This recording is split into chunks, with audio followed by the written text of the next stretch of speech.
All right, good morning, good evening, good afternoon, ladies and gentlemen, citizens of YouTube. It's Pastor Dow. Since the debate that I had over in Fairfax, Virginia, I've been having a lot of correspondence. I mostly have been answering emails and letters privately behind the scenes, simply because I've really not had the time to make videos to address them extensively. But however, since there's an overwhelming response, I'm going to go ahead and I'm going to speak extensively about different areas and subjects, mainly biblical, Hebrew biblical perspectives of the actual Hebrew custom of plural marriage. I want to speak on the extensive, number one, to actually educate you, to give you firepower to be able to speak against all of those who come against this particular truth. It just kind of, it's amazing to me, because the people who come against polygyny, or a man having more than one wife, it's utterly amazing, because what it reminds me of, for instance, the Christians trying to argue with us that the Sabbath is done away with. That's how comical this subject is. I found out more often than not that the people who try to oppose this subject, they're inept, they have no scholarship, they definitely don't believe what the word says.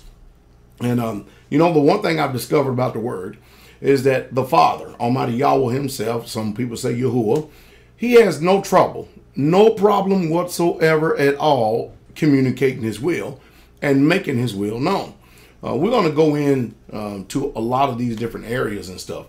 We know that people come up with nonsensical arguments, trying to do everything they can to try to actually tear down something that it wasn't even a discussion in our ancient Hebrew ancestors' day. It's just something that they did. It's just something they did. You know, when Abraham took Hagar, that was just something that they did because of culture, because it was obvious at the time that Sarah was barren. Sure, we have hindsight, but then what about Jacob? He had 4.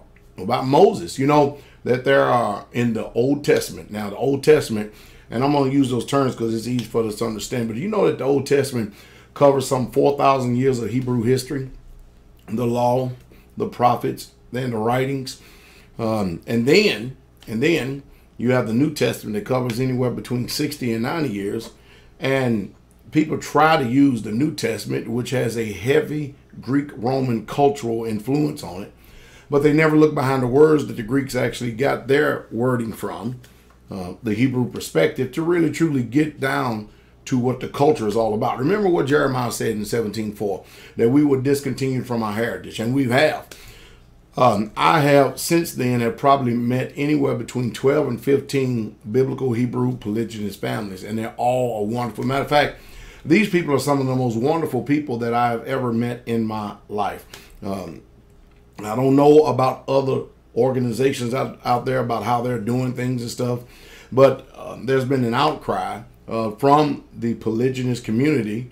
They want a spokesperson. And they have literally been asking me to speak for them or to be a voice for them. And I will do it because I know for a fact that there's not one man on the face of planet Earth that can debate this subject intelligently and actually win it. They can't do it. It's just too concrete. It's too solid, both Old and New Testament. And so that's what we're going to do. We're going to speak more about this in order to educate you and give you more firepower. Again, you know, I said to a friend of mine that's getting ready for a debate, I said, you know, it's pretty simple. It's pretty simple. Yah, who is not in the order of time the way we are, anytime he opens up his mouth, it's forever settled throughout all of eternity. He is communicating to us his perfect will. Think about that. And so when Yah told Hagar to go back to Sarah, which she had already had sexual relationships with Abraham, when Abraham took her to wife, Yah already knew that Abraham had Sarah as well as her. Amazing, isn't it? And when Yah told David, you know what I mean, if you would have just asked, I would have given you more wives. That's pretty simple when the Father is speaking, because he speaks past, present, and future. So anyway, we're going to hit a lot of these things. We're going to hit a lot of these things, as well as we're going to deal with own wife. We're going to deal with one wife. We're going to deal with all these things that seem to cause some people some trouble and give you the tools that you need to be able to answer the detractors. It's pretty simple.